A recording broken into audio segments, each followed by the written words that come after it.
Sejam bem-vindos a mais um vídeo. O meu nome é Pedro Rodrigues Ribeiro, sou psicólogo. E antes de mais espero que estejam a tomar todas as precauções possíveis agora que nós já mudamos de estado. Passámos de estado de emergência para estado de calamidade, ou de pandemia, como queiram chamar. Seja como for, temos algumas restrições que mudaram, outras estão na mesma.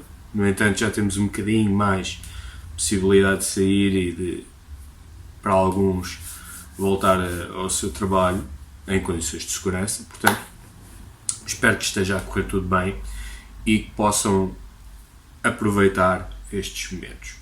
Bom, a minha reflexão de hoje veio inesperadamente numa troca de áudios, já que não foi bem conversa, porque eu não falei com ele diretamente, mas troquei uns áudios com o meu caríssimo amigo António Capa Fontes, que ele é professor catedrático da Universidade de Valência e também presidente da Associação para o Avanço da Hipnose Experimental e Aplicada.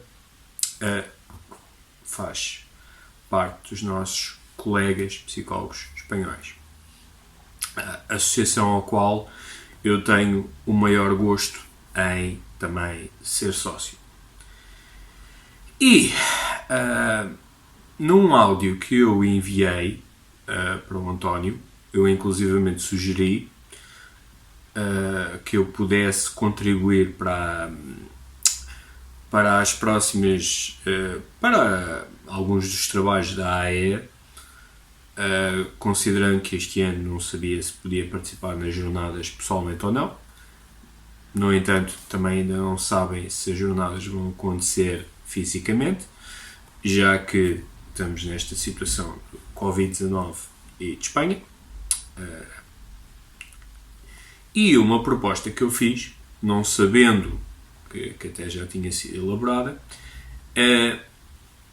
era um género de semelhanças, comparação e também diferenças entre hipnose clínica e hipnose ericksoniana, ao qual ele me tinha referido depois no áudio a seguir, que ele me respondeu, que esse tema já tinha sido abordado em jornadas anteriores por pessoas como, por exemplo, Michael Hipp, que é um investigador muito conhecido na área da hipnose, e também por uma colega da AEA, uma psicóloga chamada Maria José Serrano, e que já tinham abordado esses temas. E que, por outro lado, estava a acontecer uma enorme controvérsia na Espanha devido à má utilização às más práticas de abordagens ericksonianas por parte de pessoas que fazem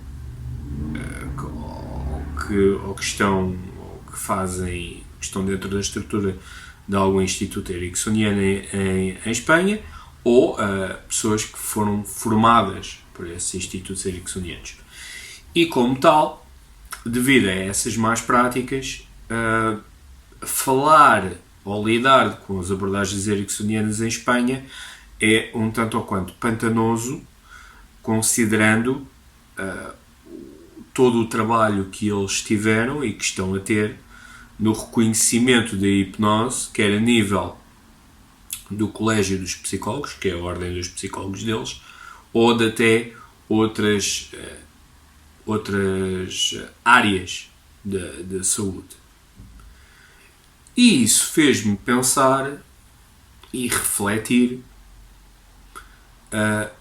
se de facto as abordagens ericksonianas têm a potencialidade para prejudicar a hipnose ou prejudicar a credibilidade da hipnose.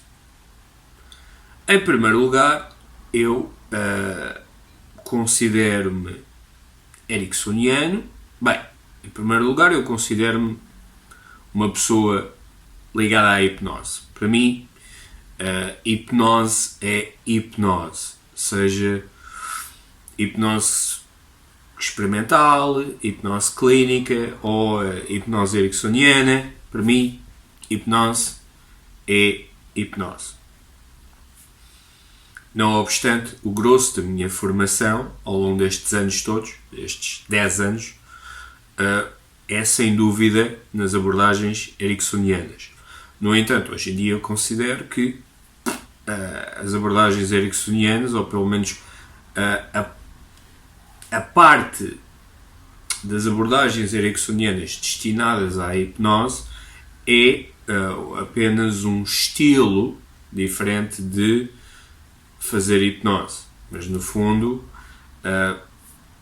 existe amplas semelhanças entre aquilo que é considerado um estilo mais clínico, experimental ou talvez até tradicional versus um estilo ericksoniano. Portanto, este é o patamar em que eu me situo. Agora, olhando para uma perspectiva mais crítica ligada à abordagem ericksoniana, uma pessoa pode pensar que de facto há determinados princípios e há determinados caminhos dentro das abordagens ericksonianas que, se forem mal interpretados ou levados a um extremo que possa não ser aquele que é o melhor caminho, leva a que a abordagem ericksoniana possa eventualmente prejudicar a credibilidade da hipnose. Antes de nós chegarmos aqui, é importante perceber que as abordagens ericksonianas à hipnose e à psicoterapia, pelo menos a verdadeira abordagem ericksoniana, não era mais do que a forma de fazer psicoterapia, de fazer hipnose e a forma como Milton Erickson pensava, refletia e sentia a utilização de psicoterapia e de hipnose. Portanto, a verdadeira abordagem ericksoniana à hipnose e à psicoterapia era, no fundo, a forma de estar, a forma de ver, a forma de realizar psicoterapia e hipnose por parte de Milton Erickson. Uma das críticas a serem apontadas é que o próprio Milton Erickson nunca sistematizou a sua forma, a sua visão de fazer psicoterapia e hipnose da mesma maneira como outros modelos psicoterapêuticos foram sistematizados, como por exemplo a terapia cognitiva, e que, portanto, não havendo essa sistematização, será discutível que a psicoterapia ericksoniana seja uma verdadeira psicoterapia na ascensão do termo e do modelo daquilo que é a psicoterapia.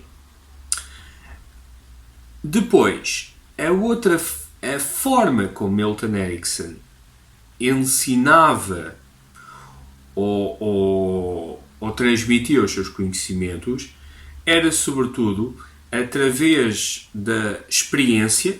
Portanto, se a pessoa que queria aprender o que era hipnose, era experienciar hipnose. Muito a narrativa de histórias, de casos, dos princípios que ele acreditava, e sobretudo pessoas a verem Milton Erickson a fazer terapia. Portanto, Milton Erickson, no seu ensino, era mais de vejam como é que eu faço, modelem, incorporem, desenvolvam-se. Mais nesse sentido. E isso fez com que alunos diretos de Milton Erickson e pessoas que depois acabaram por estudar as abordagens de Milton Erickson, quer seja a partir do trabalho de Milton Erickson, do trabalho dos seus alunos, ou do trabalho de outros, começaram a mandar cá para fora as suas próprias interpretações e a sua própria maneira de ver e de fazer psicoterapia ericksoniana e hipnose ericksoniana. Se vocês lerem o trabalho de Jeff Zeig, e se vocês lerem o trabalho de Ernest Rossi, e se vocês lerem o trabalho de Bill O'Halloran, vocês vão constatar que essas três pessoas que foram alunos de Milton Erickson, Zeig e Rossi tiveram até inclusivamente uma relação muito próxima com Milton Erickson, não que o O'Halloran não tenha tido, mas foram mais influenciados, ou pelo menos uma influência de uma forma diferente. No entanto, estas três pessoas têm uma abordagem diferente daquilo que é o fazer a psicoterapia, daquilo que é o fazer hipnose e daquilo que seria muitos dos movimentos de Milton Erickson. E todos eles foram beber da mesma fonte. Portanto, isso pode ser um problema ou pelo menos uma crítica a ser apontada quando as pessoas falam nas abordagens ericksonianas e nas abordagens à hipnose. E, portanto, isso é uma crítica. E que é uma crítica válida e que não ajuda a perspectiva à abordagem ericksoniana. Considerando que a hipnose está associada à abordagem ericksoniana, porque é uma das suas ferramentas, também ela vai por arrasto e pode ser incluída nesta crítica. Outro ponto que não é de todo favorável é que, ao longo de todo o desenvolvimento das abordagens ericksonianas à psicoterapia e à hipnose, muito daquilo que é escrito e muito daquilo que foi publicado ao longo destes anos tem como base observações clínicas e estudos de caso. Não que esses métodos não sejam valiosos, porque o são, especialmente numa parte de investigação, numa parte de prática clínica. Contudo, na parte de investigação é necessário uma outra abordagem. Ou seja, é necessário a complementação com uma abordagem ou uma metodologia quantitativa. A metodologia quantitativa implica a elaboração de uma hipótese de investigação, uma variável a investigar e a utilização de metodologias quantitativas, estatísticas, de modo a nós podermos ter dados em que possamos analisar, não é? Estudo a estudo a estudo. Esses dados e essa metodologia quantitativa é-nos trazida por uma metodologia de investigação que é baseada em protocolos ou uma abordagem standard. A abordagem standard permite que ela possa ser aplicada e replicada da mesma forma a múltiplos sujeitos. A replicação da mesma forma vai fazer com que haja, com que a variável e os dados a serem investigados sejam, não sofram mudanças. O que, para a determinação de modas, médias, medianas, regressões, equações, etc., seja muito mais fácil. E os dados que daí nos trazem sejam mais, não vou dizer fiáveis, mas em termos de investigação é aquilo que demonstra objetivamente a eficácia de algo. Ou pelo menos é aquilo que dá uma credibilidade a que depois o modelo possa ser aplicado com sucesso à prática clínica.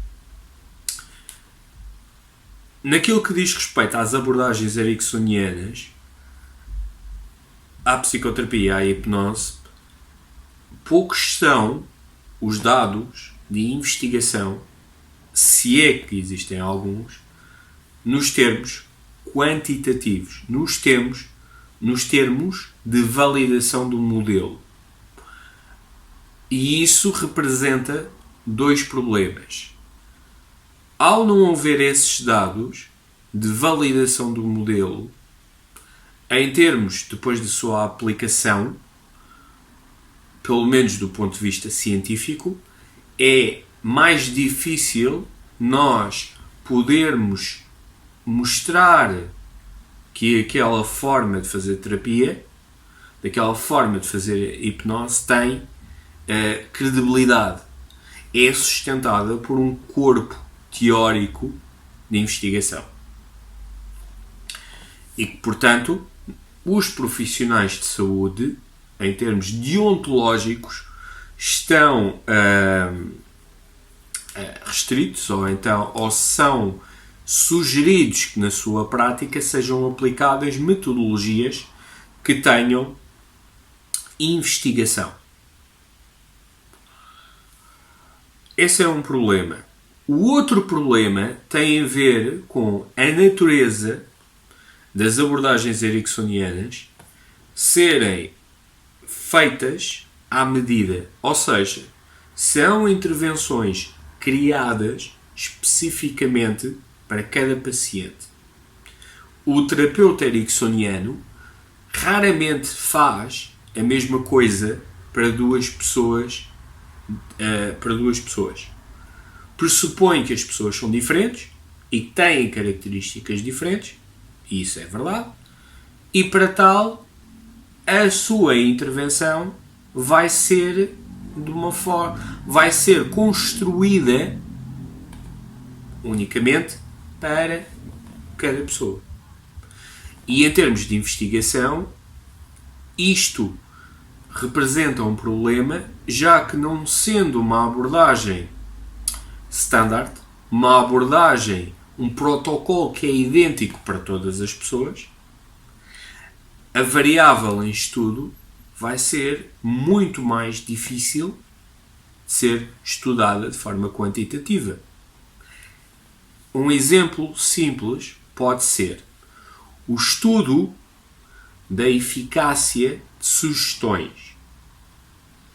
Como pode ser do conhecimento de algumas pessoas, e quem já tenha visto algum do meu material ou lido algum do meu material, sabe que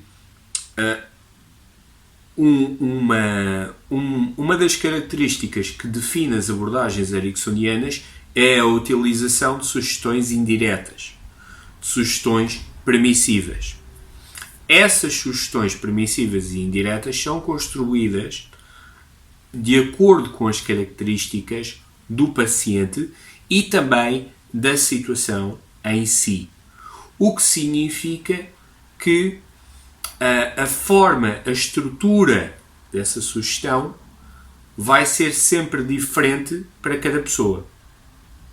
Já uma sugestão direta, que tem a ver com um protocolo de intervenção específico, é a mesma para todas as pessoas. Ou seja, a investigação de sugestões indiretas é extremamente difícil, se não impossível, do ponto de vista metodológico quantitativo, já que, sendo algo que é à medida de cada pessoa, é praticamente impossível de replicar. Ou pelo menos não há uma replicação sistemática, não como existe nos protocolos experimentais. E, portanto, isso é um problema. A última crítica, o último grande problema que as abordagens ericksonianas podem trazer tem a ver com o princípio da utilização. O princípio da utilização, para Milton Erickson, era a utilização que o terapeuta fazia das suas características, das características do paciente, do meio que os rodeava, dos recursos e até mesmo de sistemas em que estavam inseridos, como por exemplo a utilização de família, prescrição de sintomas, etc., de forma a realizar essa intervenção, essa terapia feita à medida.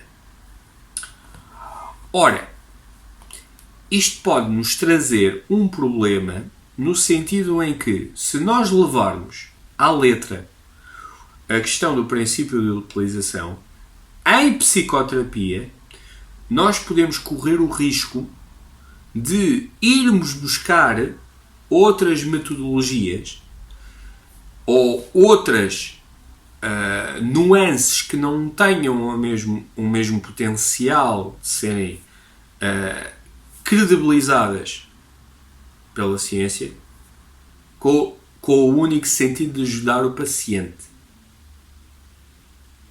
Um exemplo pode ter a ver com a utilização de terapia de regressões a vidas passadas por parte de profissionais de saúde.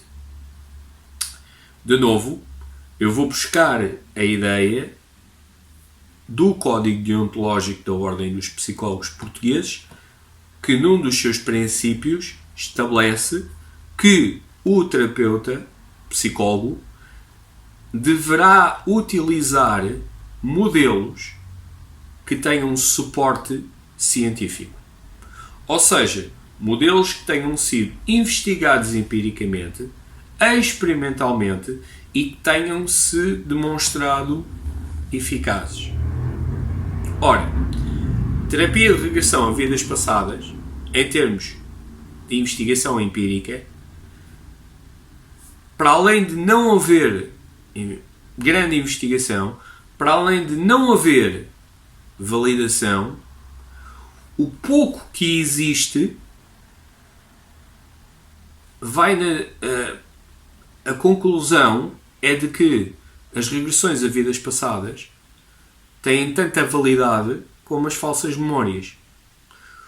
O que significa que, em termos de aplicação clínica, poderá ser mais prejudicial do que benéfico para a pessoa. Portanto, um psicólogo, neste caso porque eu estou a citar o Código Deontológico da Ordem dos Psicólogos, um psicólogo, em termos éticos, em termos deontológicos, não deve aplicar modelos de terapias de regressão a vidas passadas. Ora, se for uma coisa que a pessoa traga, como sendo uma crença, uma atitude, um valor, vá. O princípio de utilização, numa perspectiva ericksoniana, levado ao extremo, poderia-nos incentivar a utilizar isso, já que é algo que a pessoa acredita, que a pessoa espera e que a pessoa quer. Portanto, a utilização deste princípio levado ao extremo pode, de facto, prejudicar a atuação do terapeuta do ponto de vista deontológico. Eu aqui estou a falar dos profissionais que estão circunscritos à utilização de um código deontológico. Ok? Tudo isto faz com que hipnose possa vir a ser prejudicada no sentido de mostrar que é uma prática credível para a utilização em saúde, seja ela no domínio da psicologia, da medicina, da enfermagem, da reabilitação, etc. Portanto, as abordagens ericksonianas, que são bastante úteis do ponto de vista clínico, levadas a um determinado extremo, podem, eventualmente, fazer com que a hipnose acabe por ser vista com menos credibilidade do que ela é.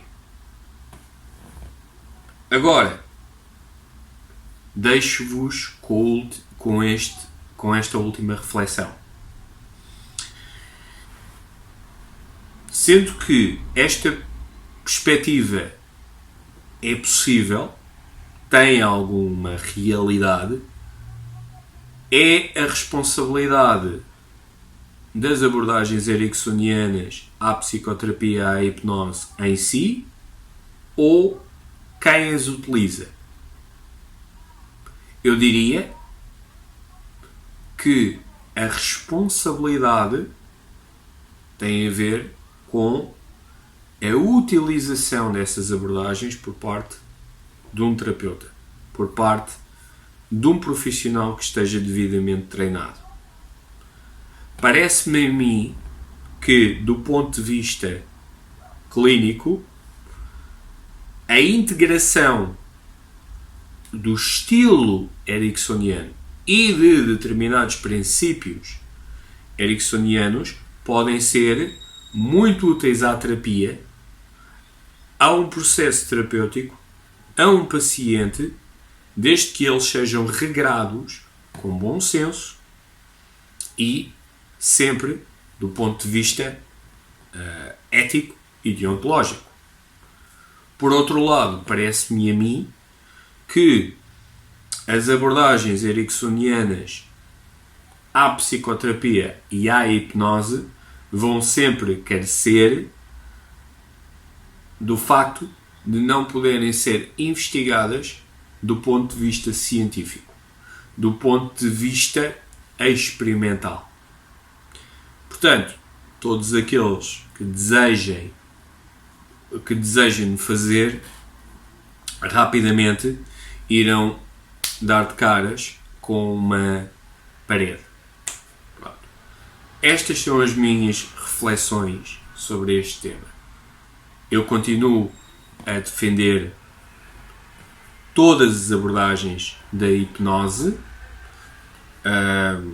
com bom senso, obviamente. Não vou dizer que uma é melhor do que outras em todos os momentos, para todas as pessoas.